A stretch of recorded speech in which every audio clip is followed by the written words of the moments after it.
dear student, you are most welcome to my class. Myself, Dr. Apuluddin Ahmed. My dear student, আজি মই আৰু এটা নতুন topic লৈ আহিছোঁ।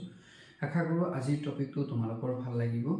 সো যদি ভিডিঅ'বোৰ ভাল পাইছা তেনেহ'লে কাইণ্ডলি আমাৰ ইউটিউব চেনেল আৰু ফেচবুক পেজটো তোমালোকে ফলো কৰি ৰাখিবা। ওকে, তেনেহ'লে আজিৰ টপিকটো আমি ষ্টাৰ্ট কৰোঁ। ওকে, মেট্ৰিক্স মেট্ৰিক্সৰ প্রকার মৌলিক অক্ষর প্রকার। তো মৌলিক অক্ষর অ্যাকচুয়ালি কি হয় জানা, মৌলিক অক্ষর এই যে মৌলিক অক্ষর থকা মৌলৰ সংখ্যা বা মৌলিক অক্ষৰ মৌলবোৰৰ প্ৰকাৰ, মৌলবোৰ কেনেকুৱা টাইপৰ, ভেলু কেনেকুৱা বা কিমানটা মৌল আছে, শাৰী কিমানটা আছে, স্তম্ভ কিমানটা আছে, তাৰ ওপৰত ডিপেণ্ড কৰি মৌলিক অক্ষৰক কিছুমান স্পেচিয়েল নাম দিয়া হয়।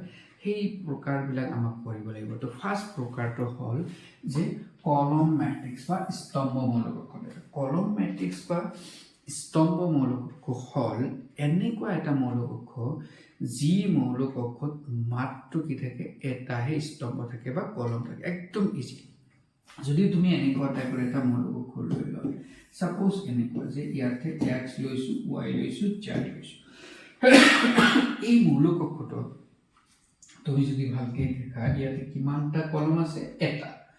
কলম কেইটা আছে, এটা। ৰ কিমানটা আছে, এটা, দুটা, তিনিটা। ৰৰ ওপৰত ডিপেণ্ড নকৰে, কলম কেইটা আছে তাৰ ওপৰত ডিপেণ্ড কৰি ইয়াৰ নামটো দিছোঁ আমি কলম মেট্ৰিক্স। যেহেতু এটা কলম আছে দেন দ্যাট ইজ কলম মেট্ৰিক্স। বুজি পাইছা? ৰ তিনিটা আছে, প্ৰব্লেম নাই। কলম কেইটা আছে, এটা। কলম যদি এটা আছে দেন কলম মেট্ৰিক্স। কথাটো বুজিছা? সো ফৰ্মেল ডেফিনিশ্যনটো তোমালোকে চোৱা যে মাত্ৰ এটা স্তম্ভ বিশিষ্ট মৌলিক অক্ষৰ স্তম্ভ মৌলিক অক্ষৰ বুলি কোৱা হয়। কি কোনো হ'ব পাৰে, এটা হ'ব পাৰে, দুটা হ'ব পাৰে, থাউজেণ্ড যিমান পাৰা দিব পাৰা, that is not a issue, but number of columns will be here 1। ঠিক আছে, যদি নাম্বাৰ অফ কলমছ 1 হয় then the matrix is called column matrix. So' this is a column matrix. বুজি পাইছা? মন কৰিবা এই যে ইয়াতে ছেকেণ্ড নাম্বাৰটো সদায় কি থাকিব, 1 থাকিব, বাছ। তো ষ্টুডেণ্ট আজিৰ কাৰণে এইখিনিয়ে। হোপ তোমালোকে আজি ক্লাছটো বহুত ভাল পাইছা। যদি ভাল পাইছা তেনেহ'লে কাইণ্ডলি আমাৰ ইউটিউব চেনেল আৰু ফেচবুক পেজটো ফলো কৰি ৰাখিবা। আৰু যদি তোমালোকৰ কোনোবাই যদি আমাৰ ৰেগুলাৰ লাইভ ক্লাছেছবিলাক জইন কৰিব খোজা তেনেহ'লে আমাৰ ভিডিঅ'ৰ ডিছক্ৰিপশ্যনত আছে বা আমাৰ টেলিগ্ৰাম চেনেলৰ লিংক দিয়া আছে। আমাৰ টেলিগ্ৰাম চেনেলত জইন কৰিবা।